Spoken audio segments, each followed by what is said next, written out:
এগুলো? এই ধরনের বানোয়াট ওয়াজ করলে ঈমান চলে যাওয়ার সম্ভাবনা আছে। হযরত বিলাল রাদিয়াল্লাহু আনহুর ওয়াজ কইরা কান্দায়া বসালিছে, আর মানুষ শুই না কানতে কানতে শেষ। আসলে টোটালটা দেখেন। বেলাল রাদিয়াল্লাহু আনহুর মাজার আমি জিয়ারত করে আসছি। ওনার মাজার হল সিরিয়ার রাজধানী দামেস্কে বাবু সাগীরের মধ্যে বেলাল রাদিয়াল্লাহু আনহুর মাজার। কিন্তু ওয়াজ করতে গিয়া মাওলা আলীকে ছোট করছে। এক হুজুরের ওয়াজ শোনাই আপনাকে, বড় আন্তর্জাতিক খ্যাতি সম্পন্ন বক্তা ওয়াজ করতেছে। আমি অরিজিনালি বলতেছি, মাওলা আলীর ব্যাপারে একটা ভুল ওয়াজ। শেরে খুদা হযরত আলী রাদিয়াল্লাহু আনহুর পায়ের মধ্যে তীর লেগেছে, সেই তীর কেউ বের করতে পারে না। বহু লোক টান দিলেন কিন্তু তীর বের করতে পারে না। মাওলা আলী চিৎকার মেরে কান্না করে বের করতে পারে না। নবীজির দরবারে গিয়ে বলল, ইয়া রাসূলুল্লাহ, ওগো দয়াল নবীজি, আপনার আলীর পায়ে তীর বিদ্ধ হয়েছে, এটা কিভাবে খুলবো? খুলতে গেলে উনি চিৎকার মেরে কান্না করে খুলতে দেয় না। কি করা যায়? আল্লাহর রাসূল সাল্লাল্লাহু আলাইহি ওয়াসাল্লাম নাকি বললেন, আলী যখন নামাজে দাঁড়াবে তখন তীর খুলে নিও। শের ওই সুবহানাল্লাহ চলে আসছে, শুনুন না। সুবহানাল্লাহ বলে বলে অভ্যাস আছে আমাদের, এটা নেগেটিভ না, এটা পজিটিভ। হযরত আলী রাদিয়াল্লাহু তাআলা আনহু নামাজে দাঁড়াইলেন। ওই নামাজ অবস্থায় অন্য সাহাবীরা টেনে টেনে ওনার পা থেকে তীর খুলে ফেললেন নামাজের ভিতরে। মাওলা আলী টেরও পাইলেন না। কত ওয়াজ শুনছি না, টোটালটা মিথ্যা ওয়াজ, কোনো কিতাবে নাই। হ্যাঁ, কিছু কিছু বাংলা বইয়ে আছে, রেফারেন্স ছাড়া, কিতাবুল আন্দাজের আলোকে। খবরদার, আলেমদের উচিত যে কোনো বিষয় বয়ান করার আগে এটার সনদ আছে কিনা এটা জানতে হবে, এবং সনদের মান কি আসমা রিজালের আলোকে জানতে হবে। যদি এতটা না অগ্রসর হতে নাও পারেন, এটার সনদ সম্পর্কে পূর্বের মুহাদ্দিসরা কি মন্তব্য করে গেছেন এটা আপনাকে জেনে নিতে হবে। আন্দাজে এমন ওয়াজ করা যাবে না যেটা সত্য না। আরেকজনে হযরত বিলাল রাদিয়াল্লাহু আনহুর ওয়াজ কইরা কান্দায়া বসালিছে। কি হযরত বিলাল রাদিয়াল্লাহু আনহু কয়, আবু বকর সিদ্দিক রাদিয়াল্লাহু আনহু, যে আমাকে বিদায় দাও, আমি মদিনায় থাকবো না। কেন থাকবো না? যে আপনারা মদিনায় নবীজিকে ছাড়া থাকতে পারেন, আমি পারি না। আবু বকর সিদ্দিক, হযরত উমর ফারুক, হযরত উসমান, হযরত আলী শেরে খুদা মাওলা আলী, ইমাম হাসান, ইমাম হুসাইন সবাই নবীজির পর্দা নেওয়ার পরে মদিনাতে থাকতে পারবে, কিন্তু হযরত বেলাল পারবে না। তাহলে কাকে বড় করা হচ্ছে আর কাদেরকে ছোট করা হচ্ছে? ওয়াজ দেখেন, ওয়াজ, আর মানুষ শুই না কানতে কানতে শেষ। আসলে টোটালটা দেখেন। বেলাল রাদিয়াল্লাহু আনহুর মাজার আমি জিয়ারত করে আসছি। ওনার মাজার হল সিরিয়ার রাজধানী দামেস্কে বাবু সাগীরের মধ্যে বেলাল রাদিয়াল্লাহু আনহুর মাজার। কিন্তু ওয়াজ করতে গিয়া মাওলা আলীকে ছোট করছে। হযরত বেলালকে বড় করছে কিন্তু মাওলা আলীকে ছোট করে দিয়ে শের খোদা মাওলা আলীকে ছোট করলো। আর নামাজের ভিতরে যদি তীর নিয়ে নামাজে দাঁড়ানো এটা অসম্ভব, কারণ তীর বিদ্ধ হলে রক্তপাত হবে। রক্ত নাপাক, রক্ত কি নাপাক, নাপাক নিয়ে মাওলা আলী নামাজে দাঁড়াইছে। ওয়াজ যে মিথ্যা এটার পিছনে একটা এমনি সূত্র পাওয়া যায়, এটা হতে পারে না, অসম্ভব। আর যে কোনো বিষয়ে সূত্র থাকতে হবে। ওয়াজগুলো এগুলি মাঝে মধ্যে বলি, আবার অনেকে বলে উনি বেশি বাড়াবাড়ি করেন। বারে ভাই, না বললে কেমনে হবে? একটা মিথ্যা জিনিস প্রতিষ্ঠিত হচ্ছে, একটা মিথ্যা জিনিস আমরা জেনে শুনে কিছু বলবো না? আমাদেরকে আল্লাহ জিজ্ঞাসা করবে না যে তুমি কেন বলো নাই, তুমি কেন সত্যটা বলে দাও নাই? বেলাল রাদিয়াল্লাহু আনহু তিনি চলে গেছিলেন। কেন গেছিলেন? নবীজির পর্দা নেওয়ার পরে হযরত বেলাল রাদিয়াল্লাহু আনহু তিনি গিয়েছিলেন জিহাদে অংশগ্রহণ করার জন্যে। কিসে অংশগ্রহণ? জিহাদ। ওই জিহাদে অংশগ্রহণ করার জন্য গিয়েছেন, কারণ নবীজি নাকি স্পেশাল একটা হাদিস শরীফ বলেছিলেন যে একজন মুমিনের জন্য সবচেয়ে বড় ইবাদত হলো জিহাদ করা আল্লাহর রাস্তায়। ওই জিহাদে অংশগ্রহণ করার জন্য বেলাল রাদিয়াল্লাহু আনহু গেলেন। এরপরে আবার এসেছিলেনও, আবার ওই মসজিদুল আকসা তো গিয়েছিলেন। এই যে ঘটনাটা একদিকে আর নিয়ে গেছে আরেক দিকে। আল্লাহ যেন ভুল বিভ্রান্তি বা এই ধরনের নবীর নামে সাহাবীদের নামে মিথ্যা ওয়াজ থেকে আমাদের বের হয়ে আসার তৌফিক দেন, বলেন আমিন। গলা রাষ্ট্রে ডিস্টার্ব করতেছে, গেলে ভেঙে গেছে, আবার দেখা গেছে যথাসময় ঘুমাইতে পারি না, এই আর কি একটা শিডিউল নষ্ট হয়ে গেছে। ওয়াজ আমাদের দেশে যেই প্রচলিত নিয়মে করা হয়, ওটা হলো এক সিস্টেম, আরেকটা হলো ক্লাস সিস্টেম। তো ক্লাস সিস্টেমের আসলে দর্শ বোঝার মতো ক্যাপাসিটি আমাদের সকল শ্রোতা যারা সবার নেই, তাই আমি দুইটা ম্যাচিং করেই যেন আপনারা বুঝতে পারেন ওইভাবে কথাগুলি আপনাদের সামনে তুলে ধরার চেষ্টা করব ইনশাআল্লাহ। আহলে বাইতে রসুল সাল্লাল্লাহু আলাইহি ওয়াসাল্লাম এই শব্দটার সম্পর্কে আমরা সুন্নি যারা মোটামুটি সবাই পরিচিত, যাকে এক কথায় আমরা বলি পাক পাঞ্জাতন। পাক পাঞ্জাতন এই কথাটা কোরআনুল কারীমের আয়াত শরীফ থেকে প্রমাণিত। এ বিষয়ে আপনাদের বিগত জীবনে বহুবার এই আয়াত শরীফের আলোকে আলোচনা শুনেছেন। আল্লাহ তাআলা যে ঘোষণা দিয়েছেন সূরা আহজাবের মধ্যে, বিসমিল্লাহির রহমানির রহিম, ইন্নামা ইউরিদুল্লাহু লিইয়ুযহিবা আনকুমুর রিজসা আহলাল বাইতি ওয়া ইউতাহহিরাকুম তাতহীরা।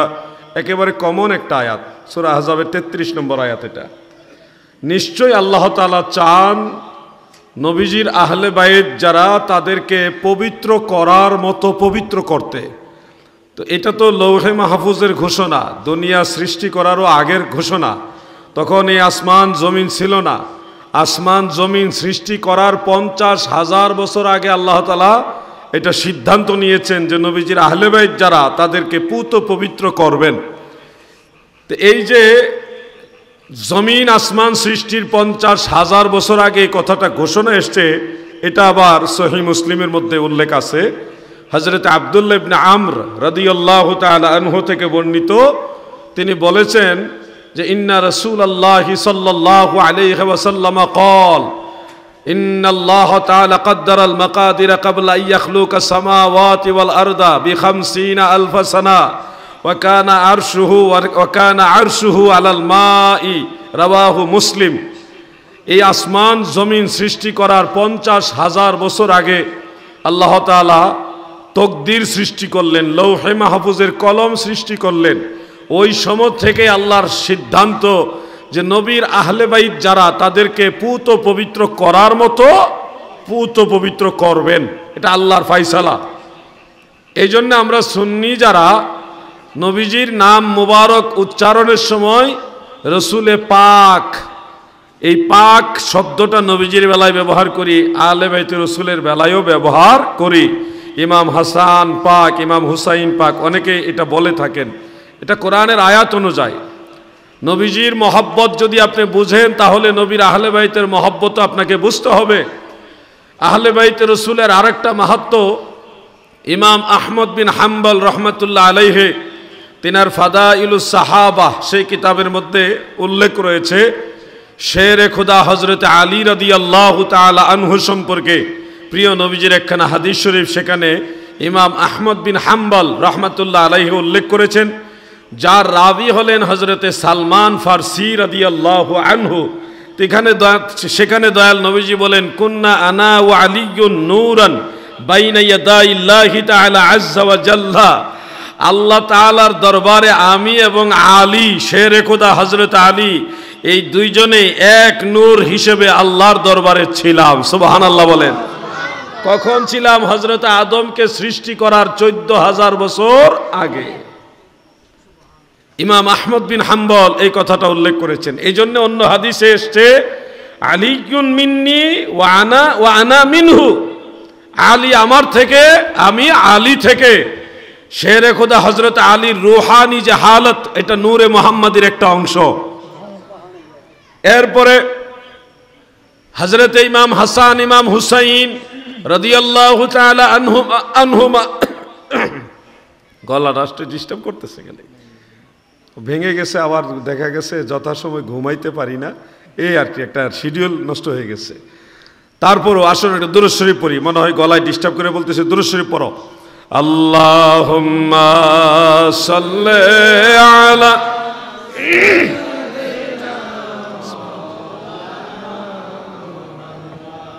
ওয়া আলা আলি সাইয়্যিদিনা। তুমি আল্লাহর প্যারা হাবিব, তোমার শান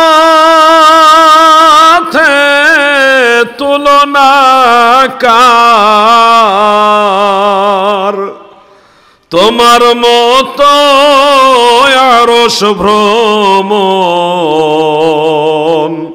করে নাই কোনো পয়গম্বর। আল্লাহুম্মা সাল্লি,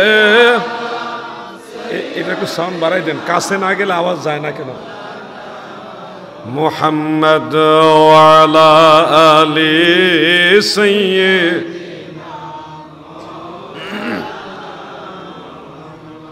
অন্য হাদিসের মধ্যে উল্লেখ, আমার দয়াল নবীজি ইমাম হাসান ইমাম হুসাইন রাদিয়াল্লাহু তাআলা আনহুমাকে ইন্ডিকেট করে বলেছেন, আল হাসান ওয়াল হুসাইনু মিন্নি ওয়া আনা মিনাল হাসান ওয়াল হুসাইন। হাসান হুসাইন আমি রাসূলুল্লাহ থেকে এবং আমি রাসূলুল্লাহ ইমাম হাসান হুসাইন থেকে। তার হাকিকত হলো ইমাম হাসান এবং হুসাইনের রুহানি হালত, এটা নূরে মুহাম্মাদির অংশ, আমার নবীর অংশ। এই জন্যে বলা হয় নবী আমাদের ঈমান, মুমিনের ঈমান হলো নবী মুহাম্মাদুর রাসূলুল্লাহ সাল্লাল্লাহু আলাইহি ওয়াসাল্লাম, আর নবীর বংশ ঈমানের অংশ।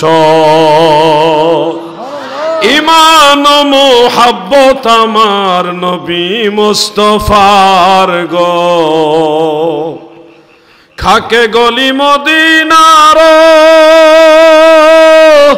শতত বিছানা মোর, বালাখানা হইল মোর গলি মদিনার গো। ঈমান ও মুহাব্বত আমার নবী মুস্তাফার গো। নবীজি আমাদের ঈমান, নবীর বংশ ঈমানের অংশ। এখানে ভাগাভাগি করলে ঈমানে ভাগ হয়ে যাবে, ঈমানের সর্বনাশ হয়ে যাবে। প্রিয় ভাই আমার, খাতুনে জান্নাত সম্পর্কে আমার ভাই সুন্দর একটা গজলও গেয়েছেন। এই গজলটা গত বছর আমাদের তাহিরি সাহেবও গেয়েছিলেন। অনলাইনে যখন এই গজলটা ভাইরাল হলো, হওয়ার পরে কওমি অঙ্গনের একটা ছেলে এই গজলটা গাইছিল, নাম বলতে চাচ্ছি না। এই ছেলেটা যখন এই মানকাবারটা গাইল, গাওয়ার পরে তার মহলের, তার অঙ্গনের বেশ কয়েকজন আলিম, ভালো আছেন, এটা নিয়ে আবার বাধা দিল, তুমি এটা কেন গাইলা। সমস্যা, তাদের মেইন সমস্যা হলো ওই যে প্রথম শব্দটা, মা ফাতেমার নয়নমণি হযরত আলীর জান। এই যে মা ফাতেমা বলছে, এটা হলো তাদের মূল সমস্যা।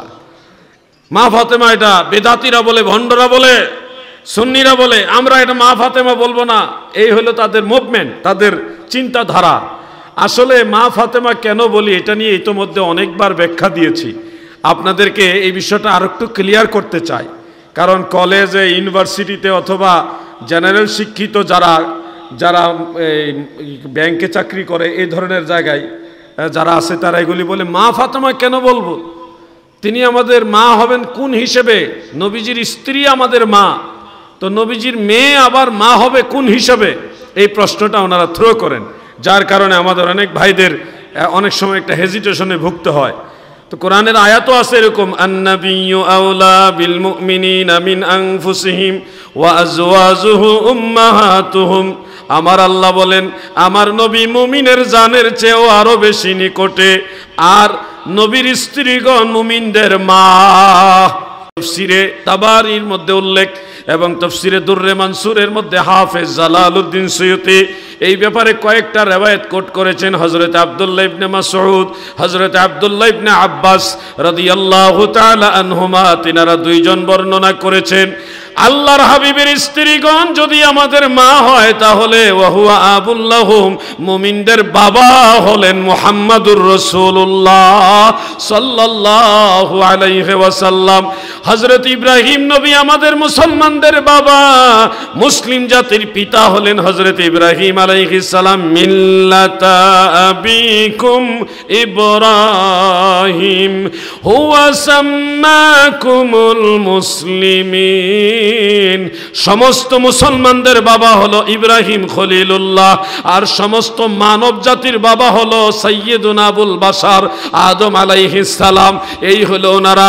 ইব্রাহিম নবী তিনি মুসলমানদের বাবা, আদম নবী সব মানুষের বাবা, ঈসা নবীর কোনো বাবা নাই, তিনি বাবা সারা দুনিয়াতে এসেছে। কিন্তু আপনারা জানেননি তাফসিরে রুহুল বায়ানের মধ্যে আল্লামা ইসমাইল হাক্কি হানাফি রহমাতুল্লাহ আলাইহি উল্লেখ করেন, আমার নবী ইব্রাহিম নবীরও বাবা, আদম নবীরও বাবা, হযরতে হাওয়া আলাইহাস সালামেরও বাবা, আমার নবী ঈসা নবীরও বাবা। এই জগতে যত রূহ আছে গো, সমস্ত রূহের বাবা আবুল আরওয়াহ, তিনি হলেন আমাদের দয়াল নবী রাহমাতুল লিল আলামিন। আমার নবী সব বাবারও বাবা। আমি কোনো কথা অনুমানে নিজের ব্যক্তিগত লজিক দিয়ে বলি না, প্রত্যেকটা কথার পিছনে আমি রেফারেন্স দিই এবং অনুমান ভিত্তিক রেফারেন্স দিই না। আমি এগুলি স্টাডি করে তারপর আপনাদের কাছে এগুলি বলি, যেটা জানি না সেই ব্যাপারে বাড়াবাড়ি করি না, এটা আমার নীতি। তো এই যে নবীজি আমাদের বাবা, সব রুহের বাবা, বাবারও বাবা, আদম নবীরও বাবা, ঈসা নবীরও বাবা, ইব্রাহিম নবীরও বাবা। তাহলে আমরা নবীজিকে বাবা হিসেবে, রুহানি বাবা হিসেবে জানলাম। নবীজির স্ত্রীগণ সরাসরি কোরআনুল কারীমের আয়াত থেকে জানলাম, ওয়া আজওয়াজুহু উম্মাহাতুহুম, নবীজির স্ত্রীগণ আমাদের মা। তাহলে নবীজির মেয়ে খাতুনে জান্নাত হযরতে ফাতেমা কোন হিসেবে আমাদের মা হলো? এই হিসেব এখানে 2 থেকে 3টা আছে। আমি প্রথম যে হিসেবটা আপনাদেরকে ধরিয়ে দেই, 2টা হাদিস শরীফ মনে রাখবেন। একটা হাদিস হলো একেবারে প্রসিদ্ধ হাদিস, মিশকাতের মধ্যেও আছে, অন্যান্য কিতাবের মধ্যে পেয়েছি। দয়াল নবী বলেন, আলী তুমি দুনিয়া এবং আখেরাতে 2 জাহানে তুমি আমার ভাই। সুবহানাল্লাহ। আলীকে নবীজি কি বললেন? বুঝেননি আপনারা মনে হয় না? শেরে খোদা হযরত আলীকে নবীজি কি বললেন? দুনিয়া এবং আখেরাতে 2 জাহানে নবীজির ভাই হলেন হযরতে আলী কাররামাল্লাহু ওয়াজহাহু। তাহলে আপনারা বলুন, বাবার ভাই কি হয়? চাচা, বাবার মতো, বাবার মতো ভাই তো না। বাবার ভাই আমার তো আর ভাই হবে না। কথা বুঝতেছেন তো আপনারা? ঠিক এই দৃষ্টিতে ইমাম ইবনু হাব্বান, কেউ কেউ হিব্বান পড়ে থাকেন, 2টাই সঠিক আছে। আরবের আলেমরা হাব্বান বলে, আর আমাদের আরবের আলেমদের এক শ্রেণী এবং ভারতবর্ষের আলেমরা বলে ইবনু হিব্বান। 2টাই ঠিক আছে। ইমাম ইবনু হিব্বান রহমাতুল্লাহ আলাইহির একটা কিতাব আছে, ওটার নাম কিতাবুল মাজরুহিন। সেখানের মধ্যে একটা হাদিস উল্লেখ রয়েছে, যেটা ইমাম ইবনু আদি রহমাতুল্লাহ আলাইহি সহ ইমাম জুরজানি বেশ কয়েকজন ইমাম কোট করেছেন নিজস্ব সনদে। সনদটা একটু দুর্বল হলেও শাওয়াহিদ রয়েছে, বিদায় এটা কবি হবে। সেখানে উল্লেখ, ক্বালা রাসূলুল্লাহ সাল্লাল্লাহু আলাইহি ওয়াসাল্লাম, হাক্কু আলিয়িন হাক্কু আলিয়িন আলাল মুসলিমিন কা হাক্কিল ওয়ালিদি আলা ওয়ালাদিহি। সুবহানাল্লাহ। গোটা মুসলিম মিল্লাতের উপরে হযরত আলীর হক হলো ওই রকম যেরকম বাবার হক সন্তানের উপরে, সমস্ত মুসলমানদের উপরে শেরে খোদা হযরত আলীর হকের অবস্থানটা আল্লাহর নবী বাবার স্তরে নিয়ে পৌঁছাইছে।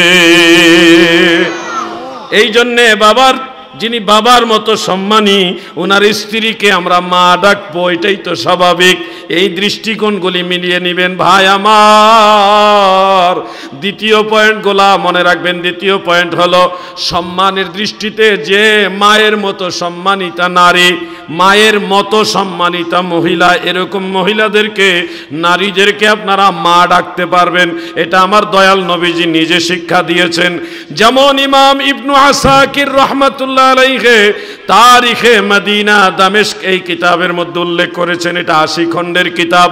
আশা করি মাদ্রাসার মধ্যে কিতাবটা রয়েছে, অথবা না থাকলেও সংগ্রহ করার জন্য অনুরোধ রইল। অনেক গুরুত্বপূর্ণ একটা কিতাব। তারিখ ইবনে আসাকিরের মধ্যে হাদিসখানা উল্লেখ রয়েছে। লামাযহাবীদের বড় একজন আলেম, তার নাম হলো কাজী শৌকানি, তিনি ইবনু আসাকিরের রেফারেন্সে হাদিসটা নাইলুল আওতার সেই কিতাবের মধ্যে উল্লেখ করেছেন। সেখানে উল্লেখ, আমার নবীজির একজন দাসী ছিল, তার নাম উম্মে আয়মান, যিনি পানির পিপাসায় নবীজির প্রস্রাব মোবারক পান করেছিল। আপনারা জানেন, এটা জানেন না? পানির পিপাসায় নবীজির প্রস্রাব মোবারক পান করেছিলেন। এতে করে নবীজি যখন এটা জানতে পারলেন, আল্লাহর হাবিব বললেন, যেই পেটে আমি রাসূলুল্লাহর প্রস্রাব মুবারক গিয়েছে ওই পেটে কোনোদিন পীড়া হবে না, রোগ হবে না। অন্য হাদিসে আছে এই দেহটা জাহান্নামের আগুন পোড়াবে না। মানে নবীজির প্রস্রাব মুবারক এটাও নূর। এই নূর যেই পেটের মধ্যে গেছে, যেই জাসাদের মধ্যে প্রবেশ করেছে, ওই জাসাদের ক্ষতি করার ক্ষমতা জাহান্নামের আগুনেরও। আগুনে পোড়ায় না, জমেও ধরে না, নবীর প্রেমিক যাহারা। থাকে যদি সে গভীর সাগরে, নয়তো থাকুক আগুনে। থাকলে কি হয় তার কিসের ভয়, আরে থাকলে কি হয় তার কিসের ভয়, যদি নবীজির মায়া হয় তারে আগুনে পোড়ায় না, জমেও ধরে না, নবীর প্রেমিক যাহারা। আল্লাহুম্মা সাল্লি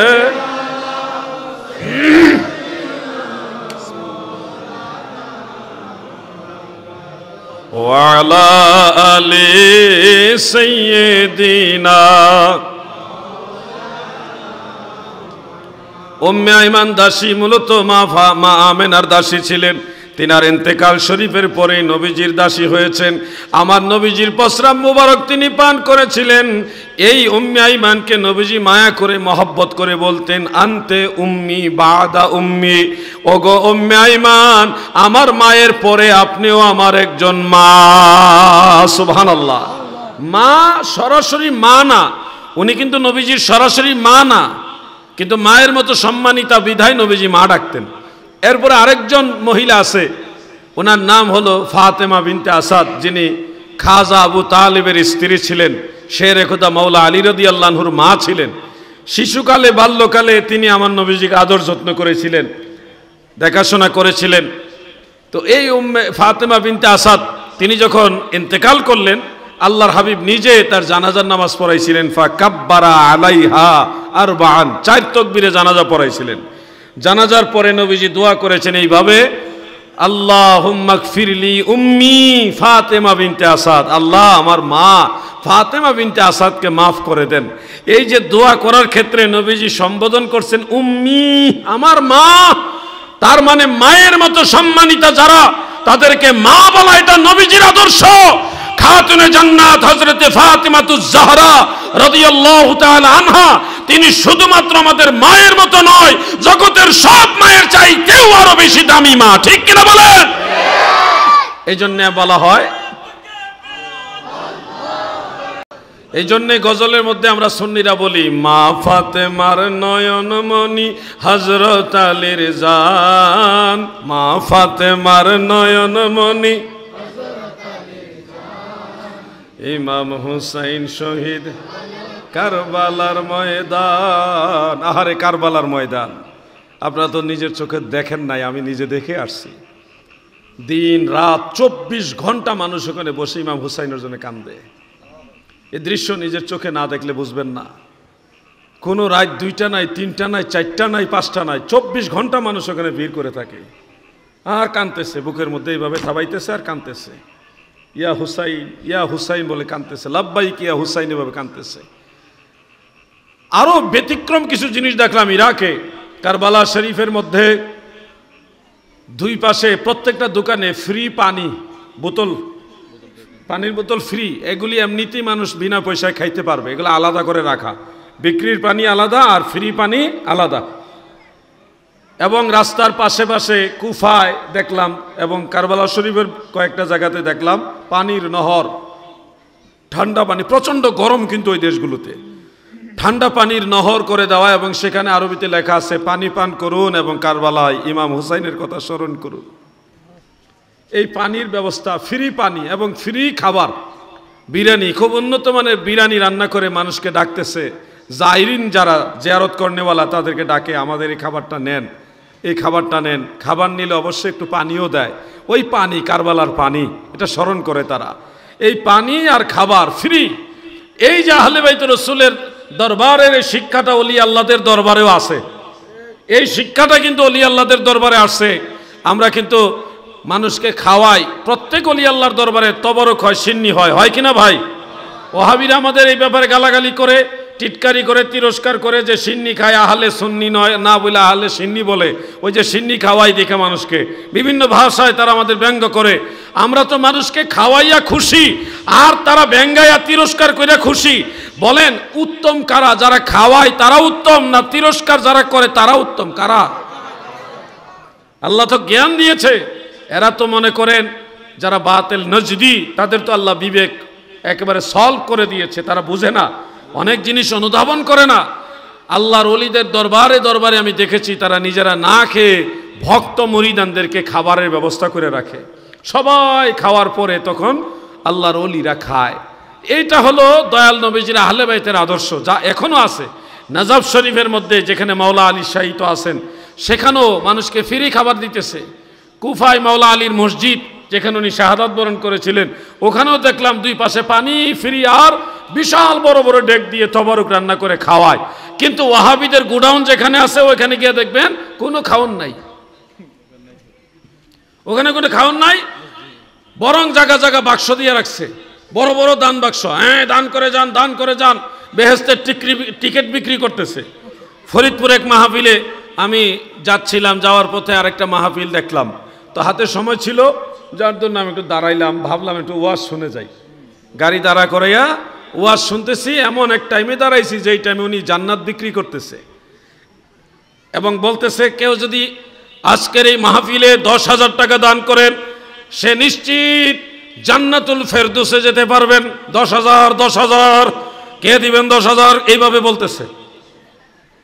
আমি তো ওয়াজ শুনতে দাঁড়ায় বিপদে পড়ে গেলাম। জান্নাত বিক্রি করতেছে, 10,000 দিলে জান্নাতুল ফেরদৌস মানে বড় জান্নাত, জান্নাত বিক্রি করতেছে। আচ্ছা, যে জান্নাতের টিকিট বিক্রি করতেছে সে নিজে জান্নাতে যাবে, গ্যারান্টি আছে? এই হইল ওহাবিদের চরিত্র। আরেক মাহফিল হয়েছে সিলেটে, ওইখানে প্রত্যেক খুঁটির মধ্যে দেখলাম বড় বড় ড্রাম বাইন্ধা দিছে। টাকা দেন, টাকা দেন। ওয়াজ শুনতে যাইবেন না টাকা দিতে যাইবেন, এ বুঝাই তো মুশকিল। জীবনে কোনোদিন কোনো সুন্নি মাহফিলে এত ড্রাম দেখছি না। হ্যাঁ, অনেক সময় দুই একটা দান বাক্স থাকে, কোনো কোনো মাহফিলে দুই একটা থাকে, তাও গেটের কাছে বা আশেপাশে।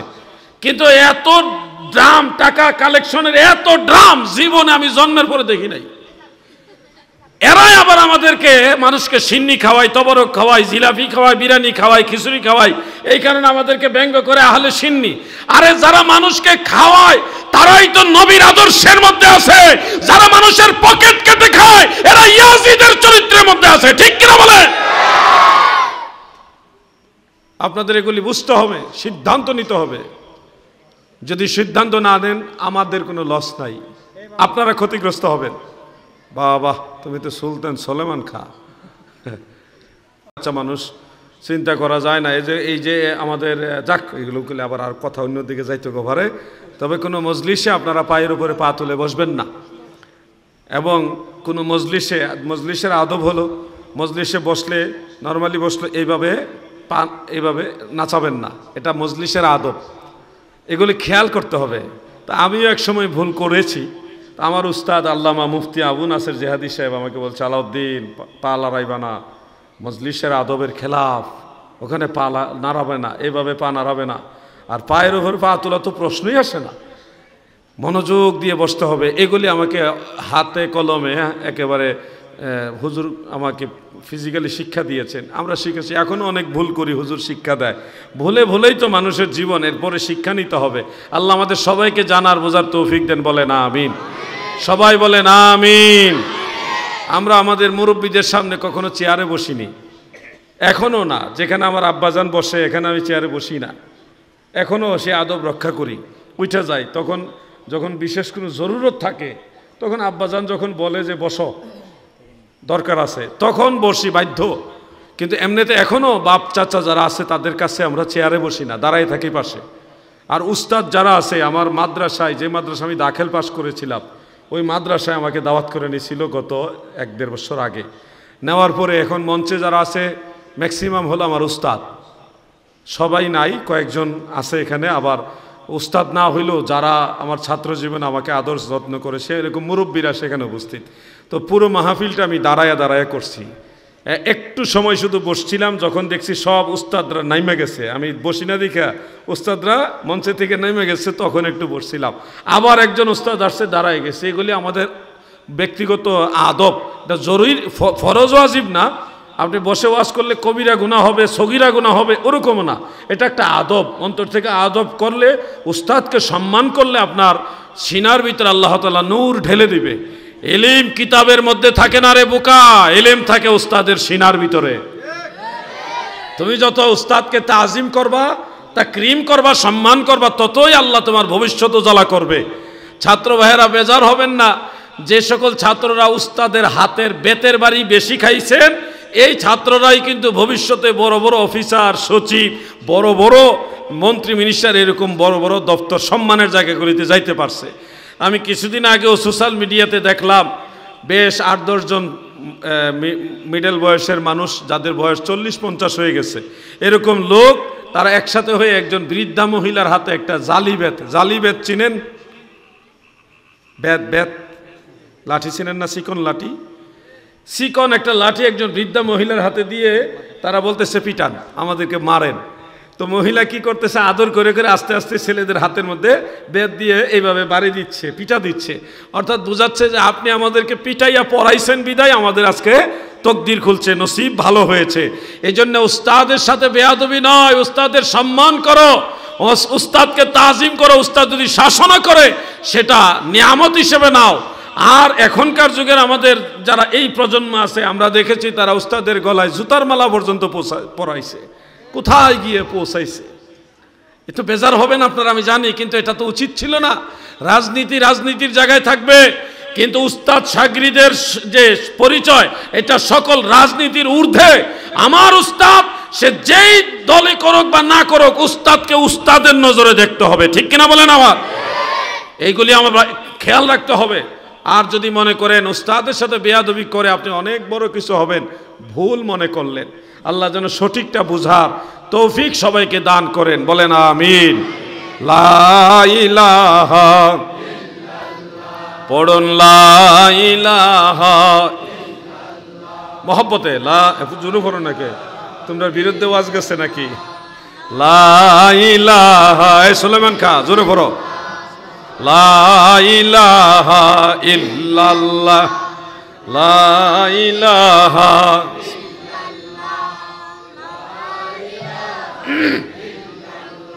হক, লা ইলাহা ইল্লাল্লাহু মুহাম্মদ চাঁদ সূরজ যার নূরের ছায়ায় এলেন নবীজি এই ধরায়,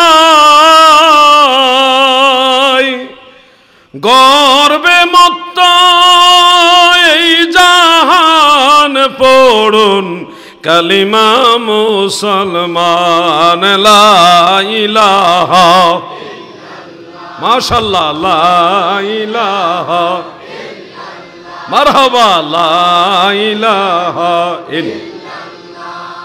লা ইলাহা হক, লা ইলাহা ইল্লাল্লাহু মুহাম্মদ সাল্লাল্লাহু আলাইহি ওয়াসাল্লাম। আমি বগুড়াতে একটা দরবারে গিয়েছিলাম, হকের দাওয়াত সিদ্দিকিয়া দরবার। ডক্টর আশরাফ আলী মোল্লা সিদ্দিকী সাহেব, উনি বিসিএস ক্যাডার, আসছিলেন। ওনার দরবারে গিয়েছিলাম। যাওয়ার পরে হুজুরের একটা ছোট্ট গোলাপ ফুলের চেয়েও আরো সুন্দর একটা ছেলে আছে, ছোট্ট ছেলে, পাগড়ি পরাইছে, সুন্নতি লেবাস পরাইছে, এত সুন্দর লাগতেছে। আমি মাওলানা নকশবন্দি সাহেব ছিলেন। আমরা যাওয়ার পরে হুজুরের ছেলেকে বললেন, বাবা কদম বসি করো, কদম বসি করো। ছোট্ট ছেলে, বাচ্চা মানুষ, কদম বসি করার জন্য হুজুর আগায় দিলেন। ছোট্ট ছেলে, হুজুর জোর করে আমাদেরকে কদম বসি করাইলেন এবং হুজুর বললেন, আপনারা ডিপলি বিষয়টা চিন্তা করবেন, নেগেটিভভাবে নেবেন না। হুজুর বললেন, বাবা অনেক বড় আলেম যারা, নবীর গোলাম যারা, নবীর নায়েব যারা, তাদের পায়ে যদি নেশার হওয়া যায় তাহলে বেলায়েত ওইখানেই খুঁজে পাওয়া যায়। আর এই শিশুকালে যদি তাদেরকে কদমবসি করার ট্রেনিং না দেন, বড় হইলে তারা কথা শুনবে না। মুরব্বী বাবাদেরকে বলছি, আপনাদের সন্তানদেরকে কোনো বুজুর্গ মুরব্বী আত্মীয় স্বজনের ভিতরে অথবা কোনো আলিম ওলামা বুজুর্গ মুত্তাকি আলেম যদি বাড়িতে যায়, আপনার ছেলে ছোট বাচ্চা মেয়ে থাকলে, বড় হইলে না, ছোট বাচ্চা মেয়ে হলে তাদেরকে কদমবসি করাইবেন। বাবা হিসেবে আপনার সন্তানদেরকে, আপনার স্ত্রীকে, সন্তানদের মাকে কদমবসি করাইবেন। এই তোর মাকে কদমবসি কর। নবীর নায়েব, নবীর ওয়ারিস যারা, তাদেরকে সম্মান করলে স্বয়ং আল্লাহর নবী নিজেই খুশি হয়ে যায়। আপনি যে মদিনাওয়ালাকে ভালোবাসেন তার প্রমাণ হলো নবীর গোলামকেও ভালোবাসতেছেন। নবীজিকে সম্মান করবেন এর প্রমাণ হলো নবীর ওয়ারিসদেরকে সম্মান করতেছেন।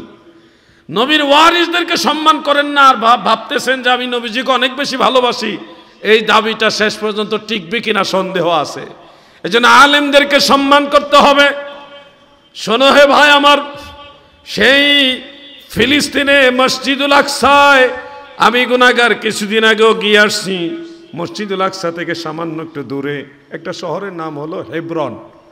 এই হেব্রনের আগের নাম হলো কেনান। কেনান, কেনান নাম শুনছেন না? ইয়াকুব নবী বাস করিতেন কেনানে,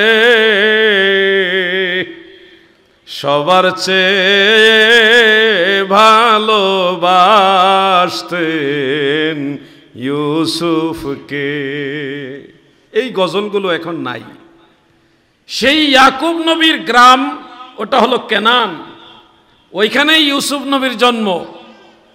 সেই ইউসুফ নবীর এলাকা, ইয়াকুব নবীর এলাকা, ওইখানে হজরত ইব্রাহিম আলাইহিস সালামের মাজার, ইয়াকুব নবীরও মাজার, হজরত ইসহাক আলাইহিস সালামেরও মাজার, হজরত ইউসুফ আলাইহিস সালামের মাজার ওইখানে। চারজন নবীর মাজার ওখানে।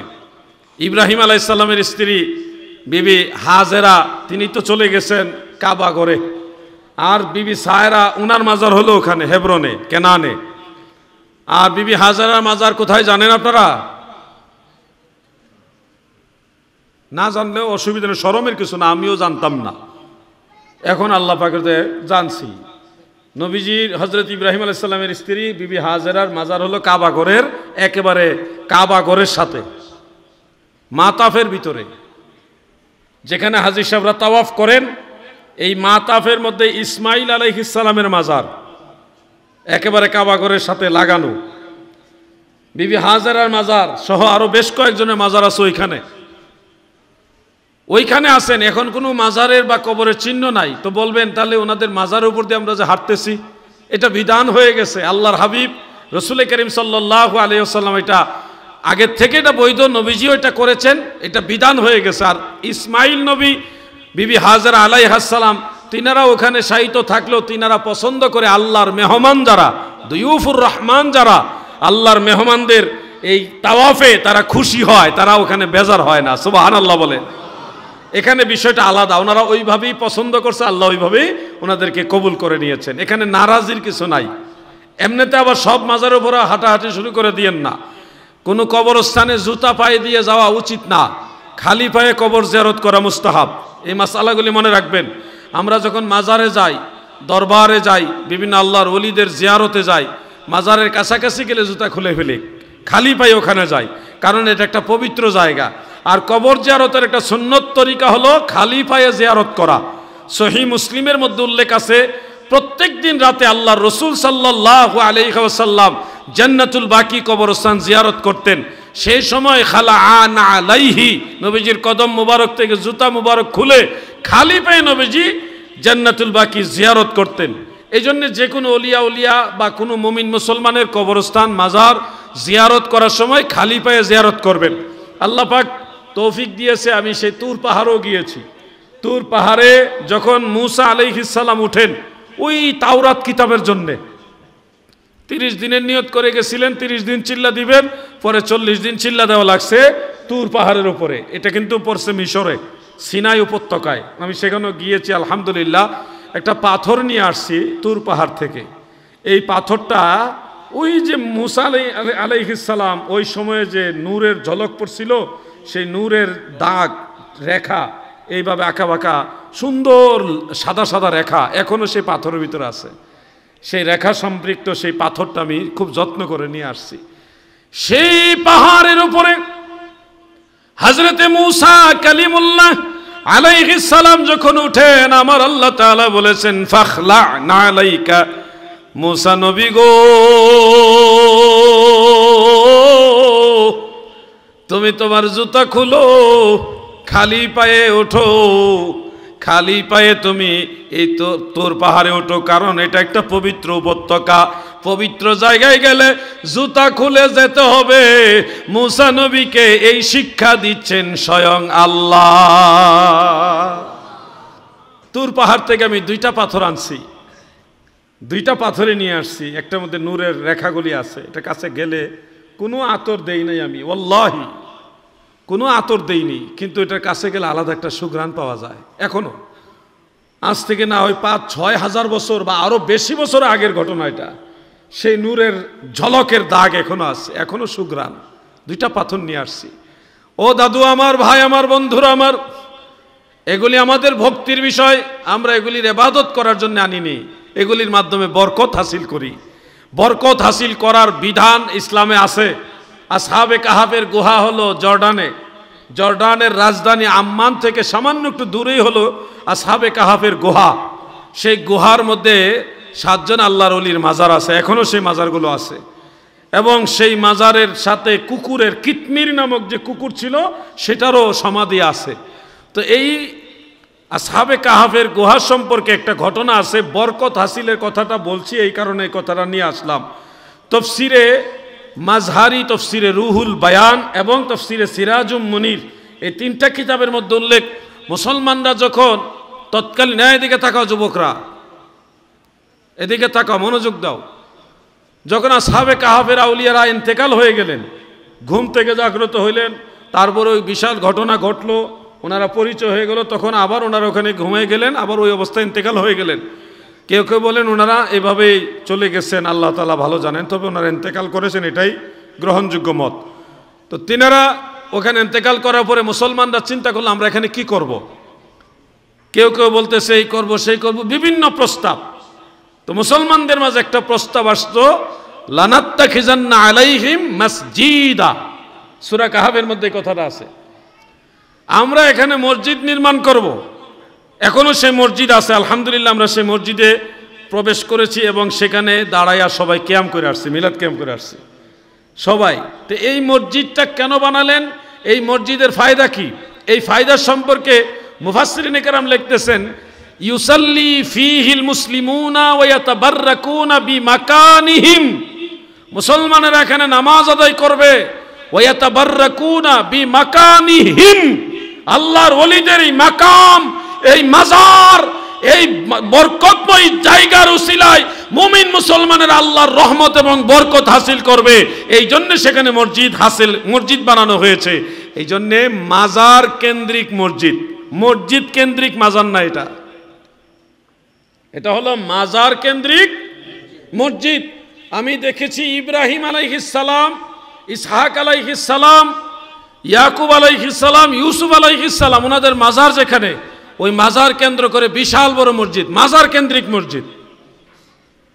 আপনারা আশ্চর্য হবেন, দামেস্কে গিয়েছিলাম, সিরিয়ার রাজধানী দামেস্কে, সেখানে গিয়ে দেখি মসজিদে উমাইয়া মসজিদ, যেটা সবচেয়ে বড় মসজিদ, ওই মসজিদের ভিতরে আল্লাহর নবী হযরতে ইয়াহইয়া আলাইহিস সালামের মাজার, মসজিদের ভিতরে। মসজিদে নববী শরীফের ভিতরেই তো নবীজির ঘর ছিল পাশে, সেখানে তো দয়াল নবীজির মাজার শরীফ, রওজা মুবারক, হযরত আবু বকর সিদ্দিক, হযরত ওমর ফারুক রাদিয়াল্লাহু তাআলা আনহুমার মাজারও সেখানে। অতএব মাজার জিনিসটাকে ডিজালাও বা অপছন্দ কেমনে করবেন আপনি? আমাদের যুবকরা মাজার এটার নাম শুনলে যেন তাদের কেমন অশান্তি লাগে। এই মাজারওয়ালারা ইসলাম প্রচার করে এই পর্যন্ত নিয়ে আসছে। এই মাজার সারা পৃথিবীতে আছে, আমাদের বাংলাদেশে প্রচার করা হয় যে বাংলাদেশে শুধু মাজার আছে, অন্য কোনো দেশে মাজার নাই, সারা পৃথিবীতে মাজার আছে। বলবেন সৌদি আরব যে নাই, সৌদি আরব মাজার ছিল, এগুলি ভেঙ্গে ফেলছে সৌদি সরকার 1926 সালে। বলেন কত সালে? 1926 সালে মোহাম্মদ ইবনু আব্দুল ওয়াহাব নজদি তার সাথে একটা সমঝোতা করে, তার কুপরামর্শ নিয়ে এখানে নবীজির স্ত্রীর মাজার ছিল, আম্মাজান আয়েশার মাজার, নবীজির কন্যা খাতুনে জান্নাত মা ফাতেমার মাজার ওখানে ছিল, ইমাম হাসান রাদিয়াল্লাহু আনহুর মাজার ওখানে, হ্যাঁ হযরত উসমান রাদিয়াল্লাহু আনহুর মাজার, সবগুলির উপরে গম্বুজও ছিল, বিশাল সুন্দর জাঁকজমকপূর্ণ মাজার ছিল। মক্কা মুকাররমায় নবীজির স্ত্রী হযরতে আম্মাজান খাদিজাতুল কুবরা রাদিয়াল্লাহু তাআলা আনহার মাজার ছিল।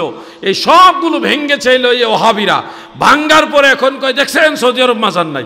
আসলে সৌদি আরব মাজার ছিল, এই 1926 সালে তারা এগুলি ভাঙছে। সৌদি আরব ছাড়া সারা পৃথিবীর সমস্ত মুসলিম কান্ট্রিতে সমস্ত জায়গায় নবী রাসূল আউলিয়া সাহাবায়ে কেরামের মাজার আছে। যারা বলবে মাজার নাই, এরা হলো সেই ইবনু আব্দুল ওয়াহাব নজদির অনুসারী ওয়াহাবি।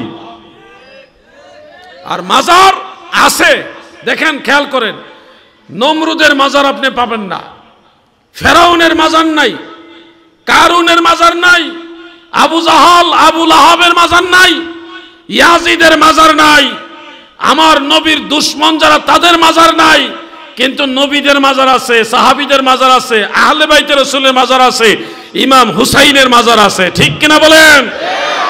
এই কয়েক মাস আগে আমি মিশরের রাজধানী কায়রোতে ইমাম হুসাইন রাদিয়াল্লাহু আনহুর সের মুবারক, মাথা মুবারক যেখানে দাফন করা হয়েছে সেটা জিয়ারত করে আসছি। এই কয়েক মাস, হয়তো 2-3 মাস হবে।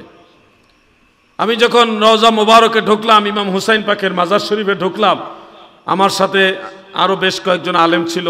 ঢোকার পরে আমরা রওজা পাকের যে গ্রিল ওখানে গিয়ে ধরলাম। ধরার পরে আমার কাছে অনুভব হচ্ছে যে কোথায় যেন আমাকে মানে ভূমিকম্পের মতো এরকম মনে হইতেছে, নড়াচড়া হইতেছে। মানে আমি একটু ভয় পেয়ে গেলাম। আর এদিকে আমার হাল হলো ইমাম হুসাইন পাকের দিকে, আবার একটু নড়াচড়া অনুভব করতেছি। তো এই একটা বিশেষ সময় ওখানে আমি কাটালাম। একটা কান্নার রুল পড়ে গেছিল রওজা শরীফের ভিতরে, সবাই হাওমাও করে কাঁদতেছে, আর মনে হচ্ছে সবাই টলমল টলমল খাইতেছে, কোথায় যেন এভাবে উড়ায়া নিয়ে যাইতেছে আমাদেরকে। অনেকক্ষণ পরে আমরা যখন জিয়ারত টোটাল কমপ্লিট করলাম, আমি কয়েকজন জিজ্ঞাসা করলাম যে এইভাবে কি আসলে ভূমিকম্প হয়েছে নাকি? কই না, ভূমিকম্প তো হয় নাই। তো আমি মনে করছি আমি মনে হয় অসুস্থ, শরীর মনে হয় দুর্বল, এই কারণে হয়তো আমার কাছে এরকম মনে হয়েছে, এটাই ধরে নিছি আমি। পরে দ্বিতীয়বার যখন আমরা জিয়ারতে গেলাম, তখন ওই একই হাল আমার ভিতরে অনুভব হইল। আল্লাহর কি দয়া, দ্বিতীয়বার জিয়ারতের শেষে আমি অন্যদের জিজ্ঞাসা করলাম আপনারা কি কিছু অনুভব করছেন? প্রথমবার অনুভব করি নাই, এখন অনুভব করছি, আমাদেরকে মনে হইতেছে কোথায় যেন নিয়ে যাচ্ছে, এইভাবে আমরা টলমল খাইতেছি ভূমিকম্পের মতো। তখন আমি বুঝলাম না, আমি তো অসুস্থ না, আমি সুস্থই আছি। এই হালটা তারা প্রথম অনুভব করে নাই, আর দ্বিতীয়বার অনুভব করলেও মানে আমি শিওর হইলাম যে এটা একটা বিশেষ হাল। এটা কিন্তু আলে রসুল যারা, নবীর আওলাদ যারা, নবীর কলিজার টুকরা যারা, যারা দয়াল নবীজির আওলাদের নেক নজরের উপর আছে, নিশ্চয়ই তারা এই হালটা অনুভব করে। ভাই আমার, বন্ধুরা আমার, যেদিন আমার নবীজি শেরে খোদা মাওলা আলীকে বললেন আলী তুমি আমার থেকে আমি তোমার থেকে, সেই দিন সেই সময়ে মাওলা আলী রাদিয়াল্লাহু আনহু এমন জুড়ে সারা শরীর ঝাঁকি মেরে উঠলেন, তিনি স্থির থাকতে পারলেন না। ইমাম আহমদ বিন হাম্বলি হাদিস খানা বর্ণনা করেছেন মুসনাদে আহমদের মধ্যে। এত জোরে ফাহাজালা, খুব জোরে উনি ঝাঁকি মেরে উঠলেন। ওই মজলিসে আরো কয়েকজন সাহাবী ছিল, হযরতে যায়েদ রাদিয়াল্লাহু আনহু ছিলেন, আরো কয়েকজন সাহাবী ছিলেন। তারা প্রত্যেকেই যখন ওনাদের ব্যাপারে নবীজি কথা বলছে, তখনই তারা জোরে জোরে ঝাঁকি মেরে উঠলেন। এই ঝাঁকি মারার এই প্রচলনটা এখনো বিশেষ বিশেষ আল্লাহর ওলিদের দরবারে আছে, কিন্তু ওয়াহাবি যারা আছে এরাগুলি বুঝবে না। এরা আপনাকে ভণ্ড বানায় ছাড়বে, ভণ্ড বলে দিবে, বলবে এই কোথা থেকে ঝাঁকি পাইলো। অথচ আমার দয়াল নবীজির আহলে বাইতে রাসূল পাঞ্জাতনের একজন শেরে খোদা মাওলা আলী রাদিয়াল্লাহু আনহু, তিনি এইভাবে ঝাঁকি মেরে উঠলেন। এই ঝাঁকি, এটা হলো একটা ফায়েজ। এটা কি ফায়েজ? সবার বেলায় সব কিছু আসবে না দাদু। সবাই যদি সব কিছু পাওয়ার যোগ্য হইতো তা সবাই ওলি আল্লাহ হয়ে যাইতেন। আপনার এই ভিতরটাকে পুত পবিত্র করেন, সম্মান তাজিম যদি ওলি আল্লাহদের প্রতি আপনারা প্রদর্শন করেন, এই অমূল্য নিয়ামত আল্লাহ আপনাদেরকেও দান করবেন। আল্লাহ আমাদের সবাইকে দান করুক, বলেন আমিন। এলমে বাতেন নাহি যারো হাসরে সে অন্ধর, এলমে বাতেন নাহি যারো হাসরে সে অন্ধর, এশকে নবী নাহি যারো দুজখেতে সেই তর। আল্লাহুম্মা সাল্লি আলা মারহাবা।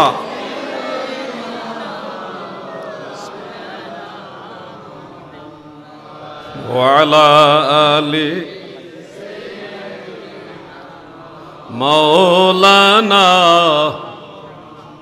এই কথাগুলো আপনাদেরকে প্র্যাকটিক্যাল জীবনের কথাগুলো শেয়ার করলাম, আপনারা যেন উৎসাহিত হন, উদ্বুদ্ধ হন।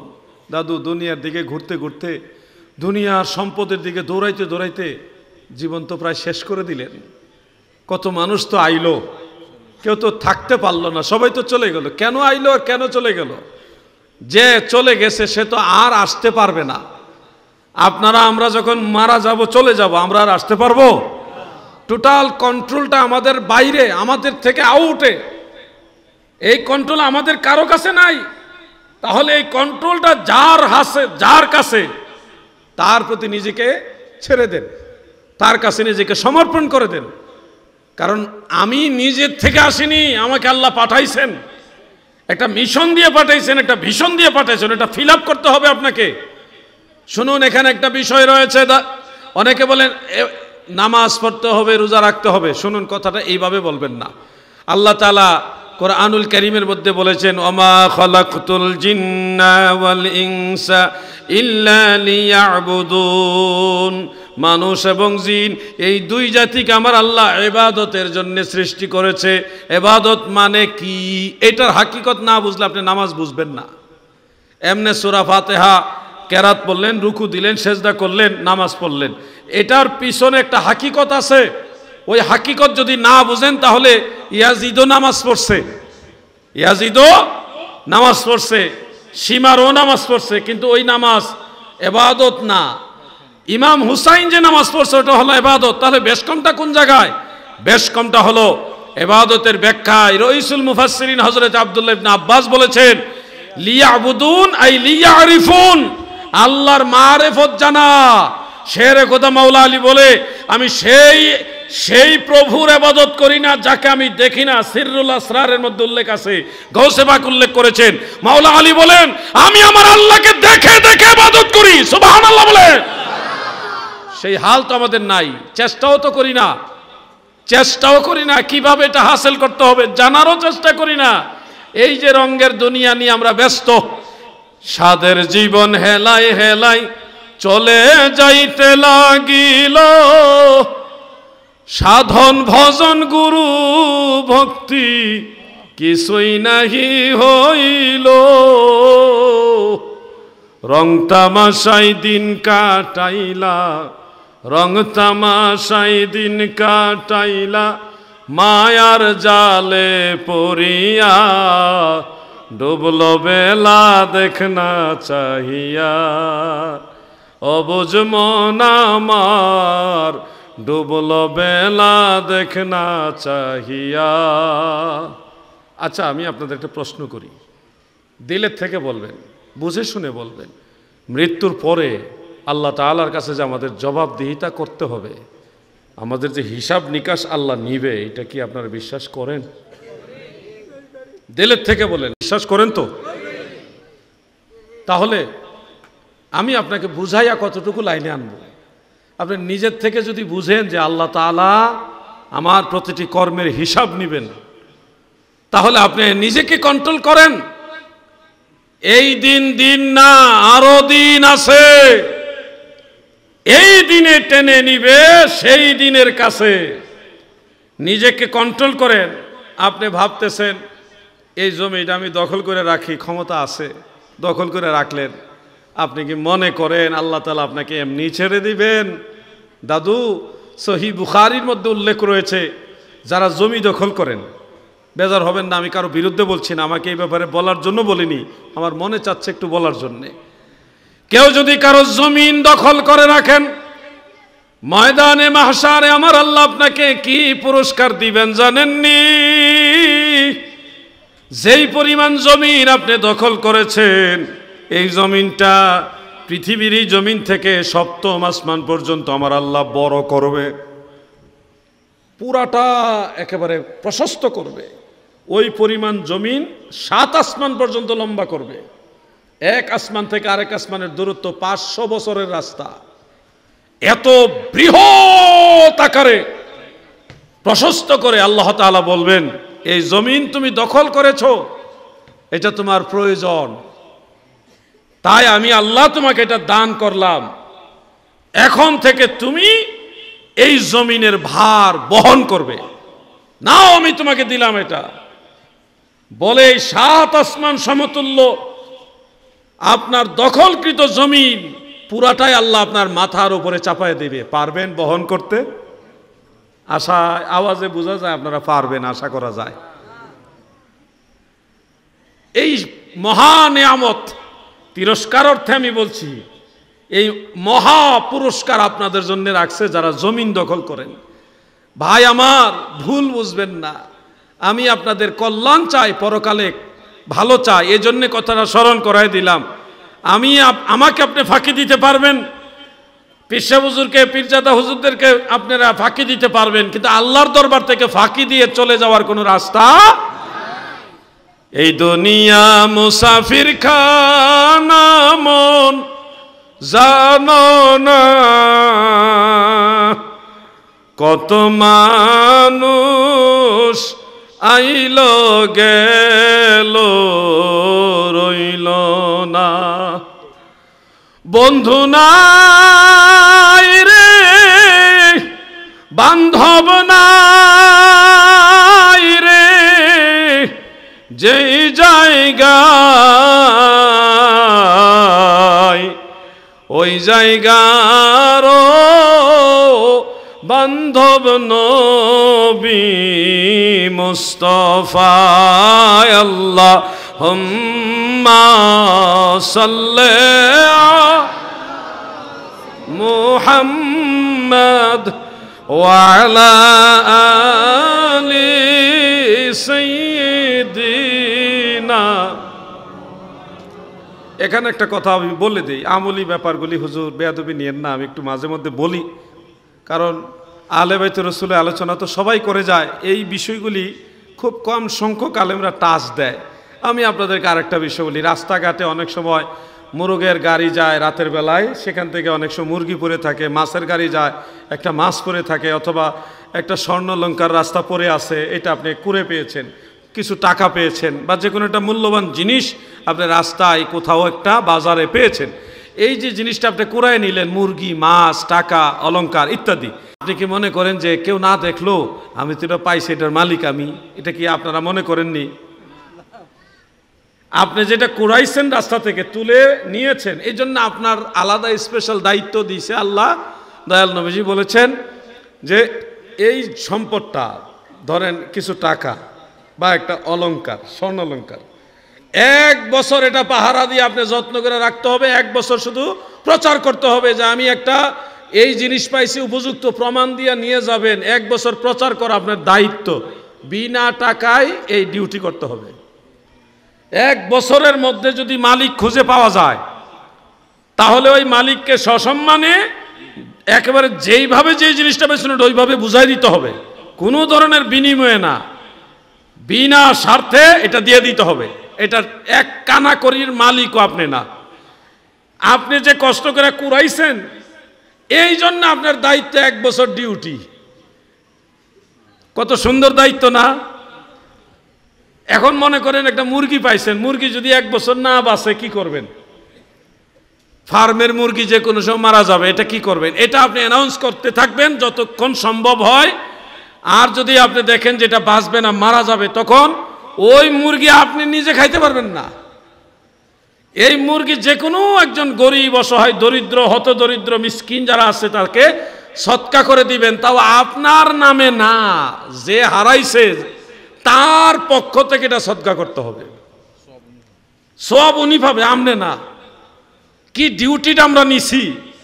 আপনি যে নবীজির আদেশটা মানছেন এটার কারণে আলাদা ফজিলত পাবেন, কিন্তু ওই মুরগি যে সদকা করা হচ্ছে এটার সব পাবে যার জিনিসটা হারাইছে সে।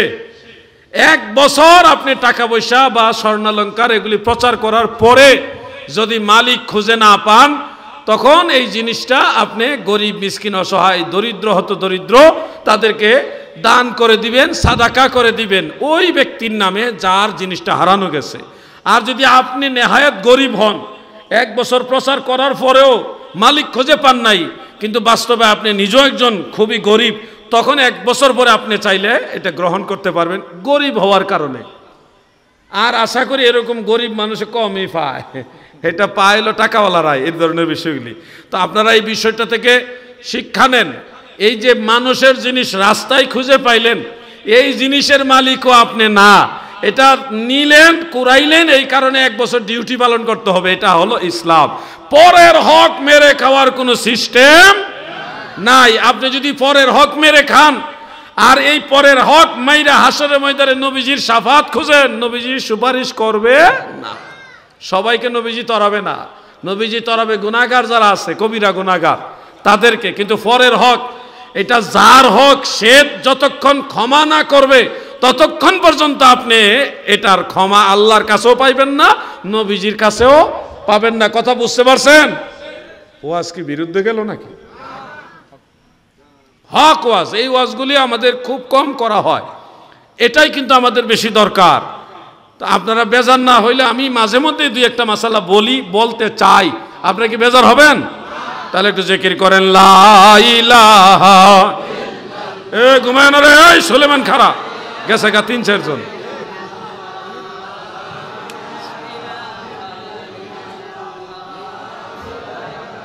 ইল্লাল্লাহু লা ইলাহা, বলুন লা ইলাহা। কেউ সিট দখল করছে 1 নম্বর লাইন, ঘুমাইবার লাগে নি? হ্যাঁ, গেছে গা কোন দেশে? যাও মাদ্রাসা ঘুমাইও, সিন্নি হইলে আইও, যাও। আর ঘুমাইও না সুলেমান খারা। লা ইলাহা ইল্লাল্লাহু লা।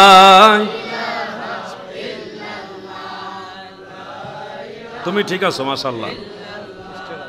লা ইলাহা মাশরিক মাগরিব দিক বিদিক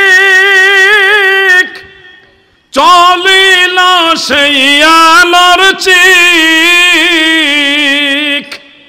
উড়িল নিশান তাওহীদের, উড়িল নিশান তাওহীদের, পড়ুন কালিমা মুসলমান লা ইলাহা। মারহাবা মারহাবা লা ইলাহা,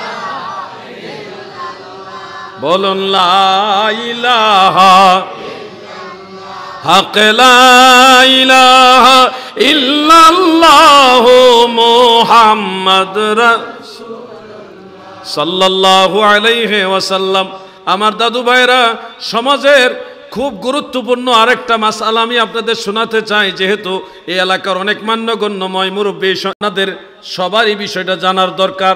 আপনারা বিষয়টা বুঝলে যুবক যারা, পরবর্তী জেনারেশন যারা, তাদের জন্য এটা সহজ হবে। সেটা হলো নিজের বোন ভাই বোনের সম্পদ যথাযথভাবে বুঝাই দিতে হবে। আপনার বাবার সম্পদ আপনি যেমনিভাবে হকদার উত্তরাধিকার হিসেবে, আপনার বোনেও সেটার হকদার। কোনো কারণে যদি ছল চাতুরি আশ্রয় নিয়ে নিজের বোনের সম্পদ আপনি যথাযথভাবে বুঝায় না দেন, হাসরের ময়দানে আপনার এই বোনের মামলাই তো আপনি জাহান্নামে যাওয়া লাগবে, অন্য মামলা লাগবেই না।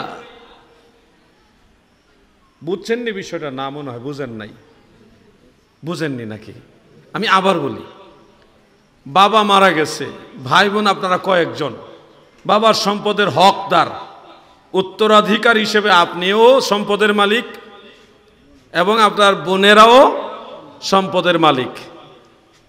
এখন দেখা যাচ্ছে যে কোনোভাবে ছল চাতুরি আশ্রয় নিলেন, সামান্য কয়টা টাকা দিয়া কোনো মতে, অথবা টাকাও দেন নাই, বলছে তোর বিয়ে শাদী দিছি, লেখাপড়া করাইছি, ওইটা কাটাকাটি হয়ে গেছে। কাটাকাটি মানে বুঝছেন নি আপনারা? এখন তুমি আর সম্পদের ভাগ নিও না। বোন চিন্তা করলে এতদিন ভাই আমরা লেগে কষ্ট করছে, বন্য মানবিক দৃষ্টিতে তৎক্ষণ কিছু কইল না। আপনি দেখা গেছে একটা হেকমত খাটাইয়া লেখা নিয়ে আসলেন, কিন্তু মনে রাখেন আবেগ দিয়া বোনকে যদি ঠগান, হাসরের ময়দানে কিন্তু আপনি ঠকে যাবেন। ওই বোনের মামলা আল্লাহ উঠাই দিবে, এটা তার হক। আপনি তার সম্পদটা তাকে বুঝাই দিবেন। সে যদি আপনার কাছে বিক্রি করে সেটা ভিন্ন বিষয়, আইনের দৃষ্টিতে আপনি এটা নিবেন, কিন্তু তার সম্পদ তাকে বুঝাই দিতে হবে। আর যদি সে বিনা পয়সায় আপনার নামে সে লিখে দেয়, এটা উভয় পক্ষের মধ্যে কাগজে কলমে একটা বৈধভাবে এটা সিদ্ধান্ত নেবেন। কিন্তু ছলনার আশ্রয় নিয়ে, কোনো ধরনের কূট কৌশলের আশ্রয় নিয়ে বোনকে ঠকাইলে এই বোন কিন্তু আপনার বিরুদ্ধে হাসর ময়দান দাঁড়াবে। এতে আপনি হাজি সাহেব 4-5 বার হজ করছেন, এই কোনো হজে কাজ হবে না। বুঝতে পারছেন নি? না বুঝেননি এখনো? ভাই বোনের হক এগুলি কিন্তু ভালোভাবে খেয়াল রাখবেন। ব্যবসায়ী ভাইদের উদ্দেশ্যে একটা কথা বলি, আমার ব্যবসায়ী ভাইয়েরা, জিনিস যেই দামে কিনে আনছেন, যেই পরিমাণ লাভের দরকার ছিল, ওইটা না করে যারা অধিক পরিমাণ মুনাফার আশায়, বেশি লাভের আশায় আপনারা জিনিসের দাম বাড়াইয়া দেন, অথবা দেখা যায় আপনারা ওজনে কম দেন। ওজনে কম দেওয়ার কত রকমের পলিসি বের হয়েছে।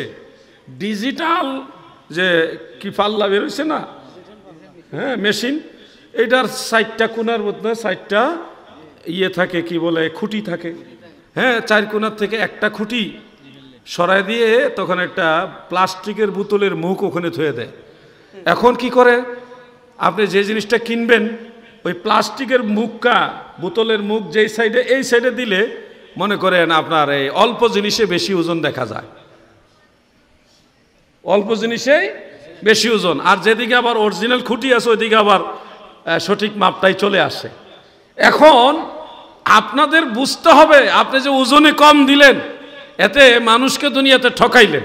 আমার দয়াল নবীজি আপনাদের কি পুরস্কারের কথা বলছেন জানেন?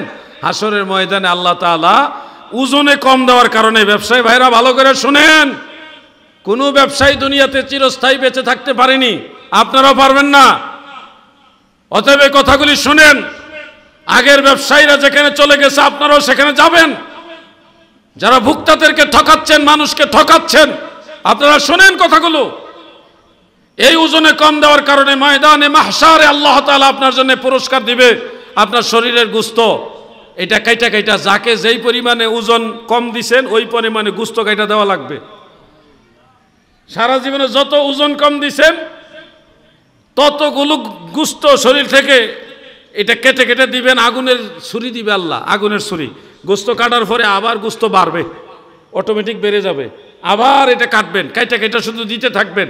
শরীরের নিজের গায়ের নিজের গোশত, আপনারা মাংস বলেন, আমরা মাংস বলি না, অনেক সময় প্রয়োজন হইলে বলি, কিন্তু নাইলে বলি না, গোশত বলি। গোশত শব্দটা হলো মুসলমানদের, মাংস শব্দটা হলো হিন্দুয়ানি শব্দ, বললে গুনাহ হবে বলছি না, কিন্তু অ্যাভয়েড করা উচিত। মাংস মানে মায়ের অংশ, হিন্দুরা গরুকে মা ডাকে, এই জন্যে গরুর গোশতকে তারা বলে মাংস, মানে মায়ের শরীরের অংশ, এই হিসাবে মাংস বলা হয় আর কি। কিন্তু আমরা মুসলমানরা গোশত বলি, আরও উত্তম শব্দ থাকলে সেটাও আমরা সাপোর্ট করব।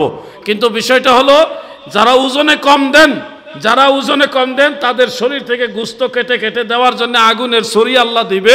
আশা করি যারা ব্যবসা বাণিজ্যে ওজনে কম দিতেছেন তারা নিশ্চয়ই নিজের শরীরের গোশত কেটে কেটে দিতে চাননি আপনারা?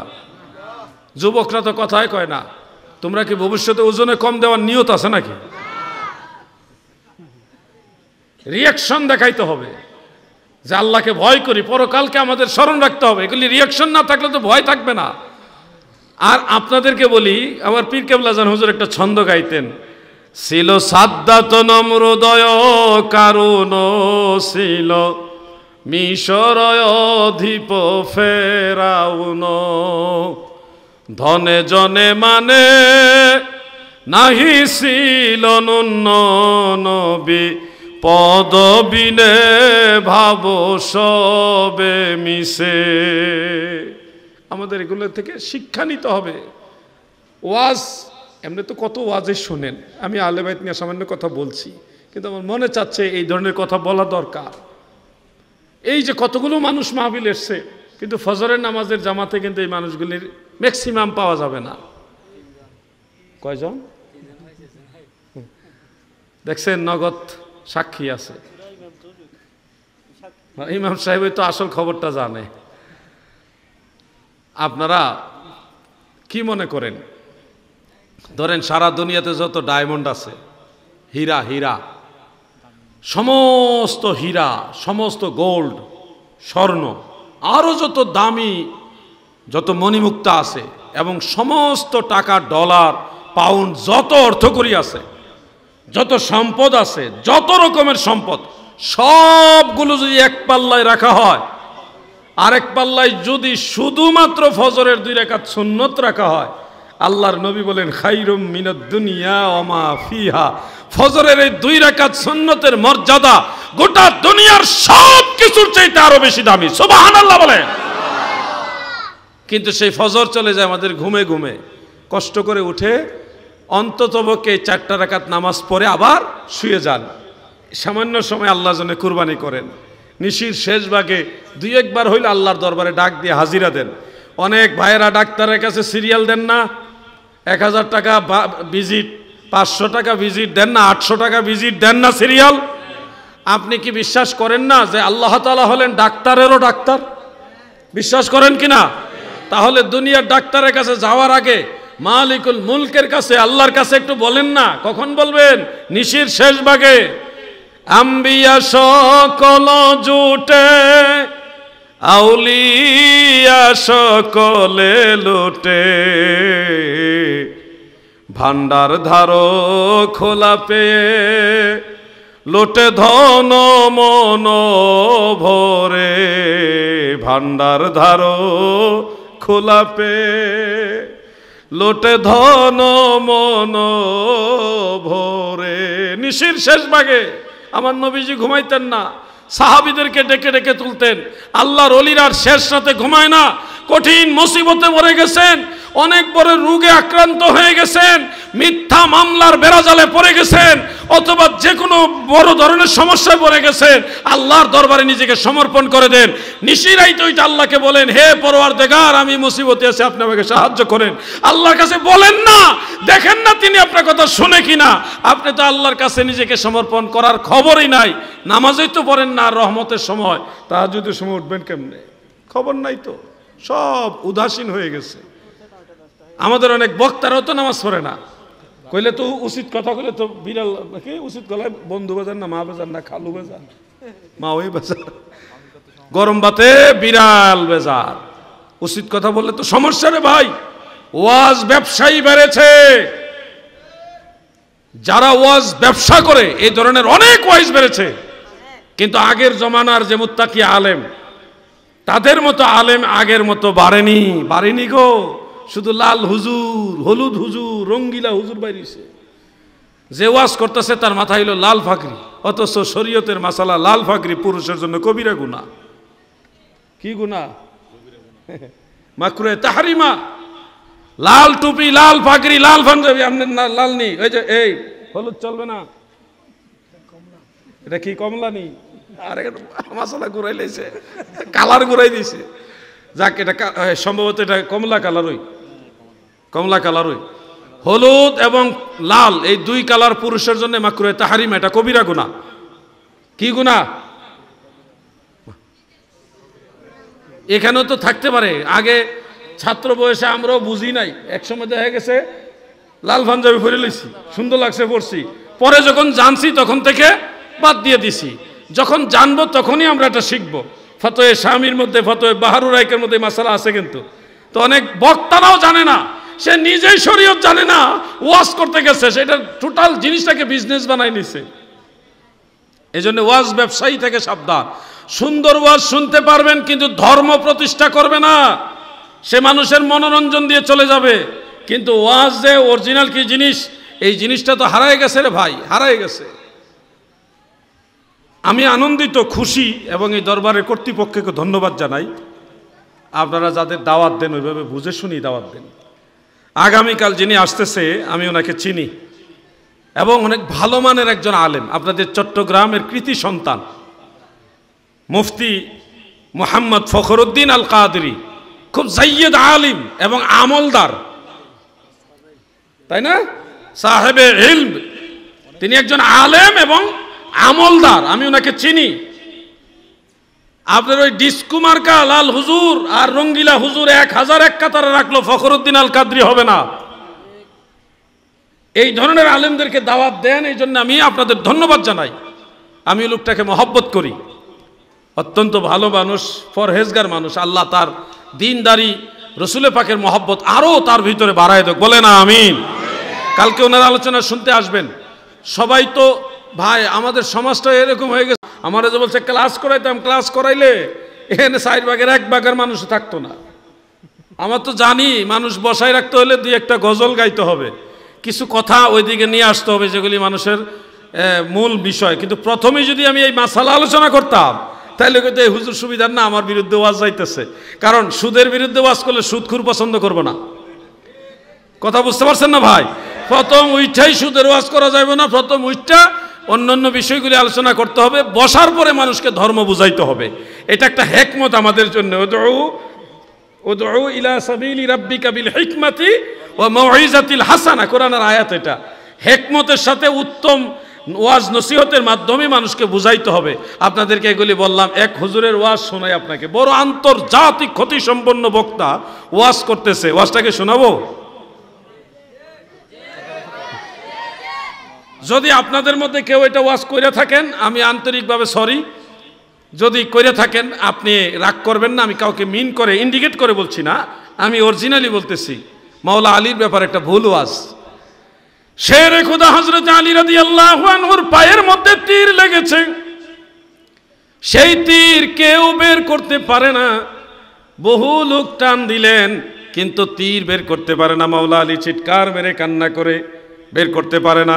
নবীজির দরবারে গিয়ে বলল, ইয়া রাসূলুল্লাহ, ওগো দয়াল নবীজি, আপনার আলীর পায়ে তীর বিদ্ধ হয়েছে, এটা কিভাবে খুলবো? খুলতে গেলে উনি চিৎকার মেরে কান্না করে খুলতে দেয় না। কি করা যায়? আল্লাহর রাসূল সাল্লাল্লাহু আলাইহি ওয়াসাল্লাম নাকি বললেন, আলী যখন নামাজে দাঁড়াবে তখন তীর খুলে নিও। শের ওই সুবহানাল্লাহ চলে আসছে, শুনুন না। সুবহানাল্লাহ বলে বলে অভ্যাস আছে আমাদের, এটা নেগেটিভ না, এটা পজিটিভ। হযরত আলী রাদিয়াল্লাহু তাআলা আনহু নামাজে দাঁড়াইলেন। ওই নামাজ অবস্থায় অন্য সাহাবীরা টেনে টেনে ওনার পা থেকে তীর খুলে ফেললেন নামাজের ভিতরে। মাওলা আলী টেরও পাইলেন না। কত ওয়াজ শুনছি না, টোটালটা মিথ্যা ওয়াজ, কোনো কিতাবে নাই। হ্যাঁ, কিছু কিছু বাংলা বইয়ে আছে, বাংলা বইয়ে আছে রেফারেন্স ছাড়া, কিতাবুল আন্দাজের আলোকে, কিতাবুল আন্দাজের আলোকে। খবরদার, আলেমদের উচিত যে কোনো বিষয় বয়ান করার আগে এটার সনদ আছে কিনা এটা জানতে হবে, এবং সনদের মান কি আসমা রিজালের আলোকে জানতে হবে। যদি এতটা না অগ্রসর হতে নাও পারেন, এটার সনদ সম্পর্কে পূর্বের মুহাদ্দিসরা কি মন্তব্য করে গেছেন এটা আপনাকে জেনে নিতে হবে। আন্দাজে এমন ওয়াজ করা যাবে না যেটা সত্য না। আরেকজনে হযরত বিলাল রাদিয়াল্লাহু আনহুর ওয়াজ কইরা কান্দায়া ভাসালিছে। কি হযরত বিলাল রাদিয়াল্লাহু আনহু কয়, আবু বকর সিদ্দিক রাদিয়াল্লাহু আনহু, যে আমাকে বিদায় দাও, আমি মদিনায় থাকবো না। কেন থাকবো না? যে আপনারা মদিনায় নবীজিকে ছাড়া থাকতে পারেন, আমি পারি না। আবু বকর সিদ্দিক, হযরত উমর ফারুক, হযরত উসমান, হযরত আলী শেরে খুদা মাওলা আলী, ইমাম হাসান, ইমাম হুসাইন সবাই নবীজির পর্দা নেওয়ার পরে মদিনাতে থাকতে পারবে, কিন্তু হযরত বেলাল পারবে না। তাহলে কাকে বড় করা হচ্ছে আর কাদেরকে ছোট করা হচ্ছে? ওয়াজ দেখেন, ওয়াজ। আর মানুষ শুই না কানতে কানতে শেষ। আসলে টোটালটা দেখেন। বেলাল রাদিয়াল্লাহু আনহুর মাজার আমি জিয়ারত করে আসছি। ওনার মাজার হল সিরিয়ার রাজধানী দামেস্কে বাবু সাগিরের মধ্যে বেলাল রাদিয়াল্লাহু আনহুর মাজার। কিন্তু ওয়াজ করতে গিয়া মাওলা আলীকে ছোট করছে, হযরত বেলালকে বড় করছে, কিন্তু মাওলা আলীকে ছোট করে দিয়ে শেরে খোদা মাওলা আলীকে ছোট করলো। আর নামাজের ভিতরে যদি তীর নিয়ে নামাজে দাঁড়ানো, এটা অসম্ভব, কারণ তীর বিদ্ধ হলে রক্তপাত হবে। রক্ত নাপাক, রক্ত কি নাপাক, নাপাক নিয়ে মাওলা আলী নামাজে দাঁড়াইছে। ওয়াজ যে মিথ্যা, এটার পিছনে একটা এমনি সূত্র পাওয়া যায়, এটা হতে পারে না, অসম্ভব। আর যে কোনো বিষয়ে সূত্র থাকতে হবে। ওয়াজগুলো এগুলি মাঝে মধ্যে বলি, আবার অনেকে বলে উনি বেশি বাড়াবাড়ি করেন। বারে ভাই না বললে কেমনে হবে? একটা মিথ্যা জিনিস প্রতিষ্ঠিত হচ্ছে, একটা মিথ্যা জিনিস আমরা জেনে শুনে কিছু বলবো না? আমাদেরকে আল্লাহ জিজ্ঞাসা করবে না যে তুমি কেন বলো নাই, তুমি কেন সত্যটা বলে দাও নাই? বেলাল রাদিয়াল্লাহু আনহু তিনি চলে গেছিলেন, কেন গেছিলেন? নবীজির পর্দা নেওয়ার পরে হযরত বেলাল রাদিয়াল্লাহু আনহু তিনি গিয়েছিলেন জিহাদে অংশগ্রহণ করার জন্য। কিসে অংশগ্রহণ? জিহাদ। ওই জিহাদে অংশগ্রহণ করার জন্য গিয়েছেন, কারণ নবীজি ওনাকে স্পেশাল একটা হাদিস শরীফ বলেছিলেন যে একজন মুমিনের জন্য সবচেয়ে বড় ইবাদত হলো জিহাদ করা আল্লাহর রাস্তায়। ওই জিহাদে অংশগ্রহণ করার জন্য বেলাল রাদিয়াল্লাহু আনহু গেলেন। এরপরে আবার এসেছিলেনও, আবার ওই মসজিদুল আকসা তো গিয়েছিলেন। এই যে ঘটনাটা একদিকে আর নিয়ে গেছে আরেক দিকে। আল্লাহ যেন ভুল বিভ্রান্তি বা এই ধরনের নবীর নামে সাহাবীদের নামে মিথ্যা ওয়াজ থেকে আমাদের বের হয়ে আসার তৌফিক দেন, বলেন আমিন। বেজার হচ্ছেন আপনারা? আরেকটা ওয়াজ বলে আমি ওয়াজ শেষ করতেছি, আলোচনা শেষ করতেছি। সেই ওয়াজটাও নিশ্চয়ই আপনারা হয়তো কেউ করেছেন, যদি করে দিবেন, আমি আপনাকে মিন করে বলছি না। হযরতে সুলাইমান আলাইহিস সালাম আল্লাহ তাআলাকে বললেন, আল্লাহ আপনি যদি পারমিশন দেন সারা পৃথিবীর সবাইকে এক বেলা খাবার আমি খাওয়াইতে চাই। আল্লাহ বললেন, না, এই পারমিশন দেওয়া যাবে না, কারণ রিজিকের মালিক আমি আল্লাহ, তুমি পারবা না। সুলাইমান নবী কয়, না, আপনি অনুমতি দিলে পারবো। আল্লাহ না করে উনি আল্লাহর কথা ডিঙ্গাইয়া বলতেছে যে আমি পারবো। দেখেন নবীদের চরিত্র কি এরকম? নবীদের সাথে তো এই ধরনের কথা যায় না, তারপরে ওয়াজগুলি এইভাবে চলে আসছে, অনেক বাংলা বইয়ের মধ্যেও আছে। এরপরে আল্লাহ তাআলা চূড়ান্ত পর্যায়ে বললেন, ঠিক আছে হে সুলাইমান তুমি খাওয়াও। তো সেই ক্ষেত্রে জিন জাতি মানব জাতি সব জাতি একসাথে মিলাইয়া 6 মাস যাবত খাবার রান্না করছে। কয় মাস? 6 মাস খাবার রান্না করে আল্লাহকে বলছে, আল্লাহ খাবার রেডি, এখন কাকে দিয়ে শুরু করব? আল্লাহ কয় একটা মাছ দিয়ে শুরু কর। মাছের ডাক দিছে, মাছের মধ্যে একটা তিমি মাছ আসছে, তিমি বড় মাছ এসে বলতেছে আমারে খাবার দাও। 6 মাসের রান্না করা খাবার এক মাসে সব খাইছে, খাইয়া কয় আমার পেট ভরে না, আরো দাও। সুলাইমান নবী কয়, কি কয়? সব তো শেষ, খাওয়ার পরে এখন যদি আরো লাগে একটা মাছের, এটা আরো কত কোটি কোটি অগণিত মাছ আছে, তারারে খাওয়ামো কি? এরপরে মানুষ আছে, জিন আছে, আরো কত কিছু বাকি রয়েছে, তারারে কোন সময় খাওয়ামো? এই টেনশন সুলাইমান নবী করতেছে। এইভাবে আপনারা ওয়াজ শুনছেন না? কথা কন না কে? শুনছেননি? মিথ্যা ওয়াজ, ভুল ওয়াজ এগুলো, আল্লাহর নবীর শানের বিরুদ্ধে ওয়াজ এগুলো, নবীর শানের ইহানত।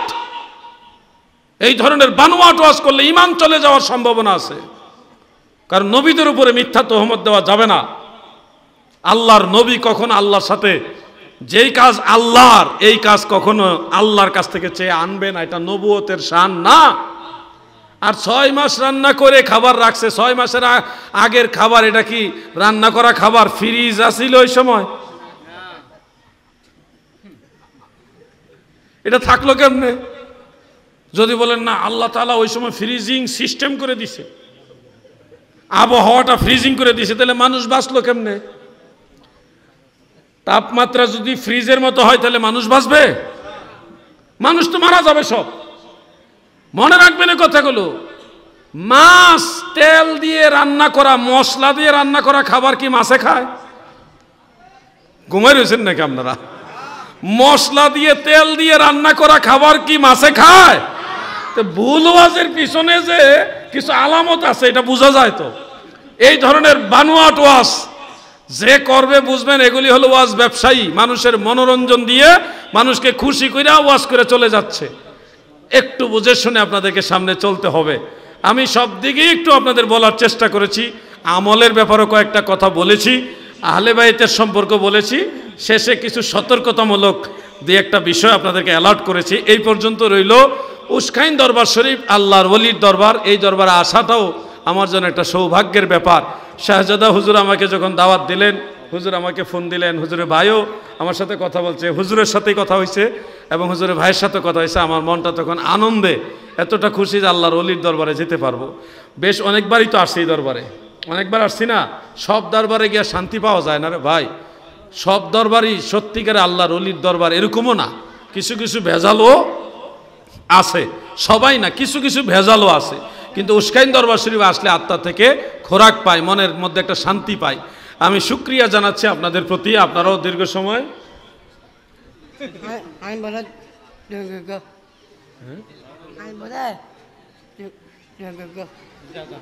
বুঝছি না কি কইছে, ওনার জন্য দোয়া করতে বলছে। আচ্ছা বুঝছি, আচ্ছা অবশ্যই আমরা দোয়া করব। কারণ হলো বাংলা ভাষা সিলেট গিয়ে আহত হয়েছে, চট্টগ্রামে এসে নিহত হয়েছে। গুগল পর্যন্ত চিটাঙ্গের ভাষা বুঝে না। গুগলে বাংলাতে বললে এটা ইংলিশে ট্রান্সলেট করে দিব, গুগলে বাংলায় বললে অন্য যে কোনো ভাষায় ট্রান্সলেট করে দেবে, কিন্তু চিটাঙ্গের ভাষা গুগলে দিলে হ্যাং মেরা দেয়। এটা কি কইল, গুগলে এটা ট্রান্সলেট করতে পারে না। এই জন্য আমি বুঝি নাই, হুজুরে দিয়া ট্রান্সলেশন করাইয়া তারপরে বুঝে নিলাম। আমরা দোয়া করি আল্লাহ তাকে মাফ করুক, কবুল করুক, বলে না আমিন। এই পর্যন্ত আমি আলোচনা রেখে দিলাম। मैं तो बीमार नबी हूँ। MBN TV একটি ইসলামিক ইউটিউব চ্যানেল।